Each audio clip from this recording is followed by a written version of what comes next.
Be Wealthy and Smart, episode 1577.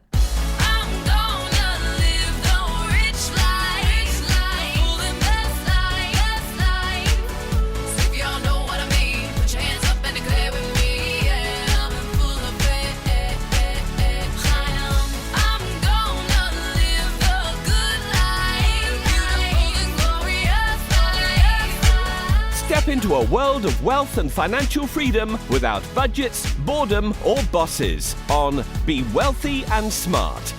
And now, here's your host, Linda P. Jones. Welcome to Be Wealthy and Smart. I'm Linda P. Jones, America's Wealth Mentor, empowering women and men worldwide to financial freedom. On today's show, we're going to talk about stocks at all-time highs. All three markets hit new all-time highs this morning after the U.S. and China officials cooled tensions over the weekend, which laid the groundwork for President Trump and President Xi Jinping to clinch a trade deal this week. The Dow was up 0.6% or 262 points, the S&P 500 climbed 0.9%, and the Nasdaq was up 1.5%. Scott Bessent said, "I think we have a very successful framework for the leaders to discuss on Thursday.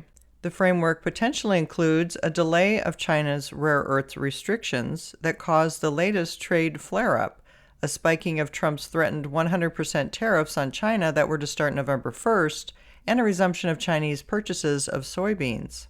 The agreement may include a resolution of the TikTok dispute, with the U.S. getting a deal for the U.S. version of the social video app." Chip makers were the sector that were said to have the most to lose from tensions with China, but they were also up on Monday, with Nvidia up 2%, Broadcom up 1%, and Tesla and Apple also up, adding nearly $4 trillion in market cap. Tobin Marcus of Wolfe Research said details are still limited and nothing will be finalized until the Trump-Xi meeting, but a renewed truce now seems near certain, with China likely fully delaying their rare earth export controls for a year, better than the alternative of an agreement to grant licenses. This overall better-than-expected outcome should be bullish for the markets this week, assuming the Trump-Xi meeting goes well. Investors expect the Federal Reserve to slash rates on Wednesday, particularly after the Bureau of Labor Statistics released slightly cooler than expected inflation data last week. Big tech companies' upcoming earnings reports are also on tap.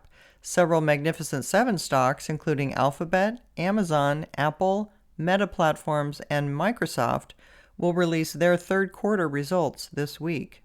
So I guess the markets have forgotten about the debt issues that they were concerned about last week in the banking sector, but all is looking well and AI is on a roll. So we're probably going to get our 25 basis point rate cut on Wednesday by the Fed, and it looks like another 0.25% cut is coming in December, as well as a few next year. So interest rates are on the right trajectory now, and for the time being, it looks like all systems go, and this bull market has room to run.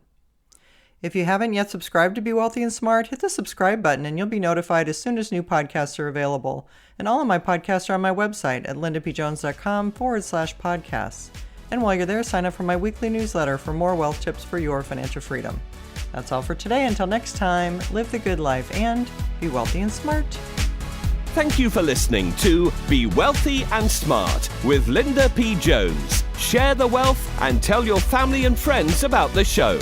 Check out our website, blog, and social media for more riches at www.bewealthyandsmart.com.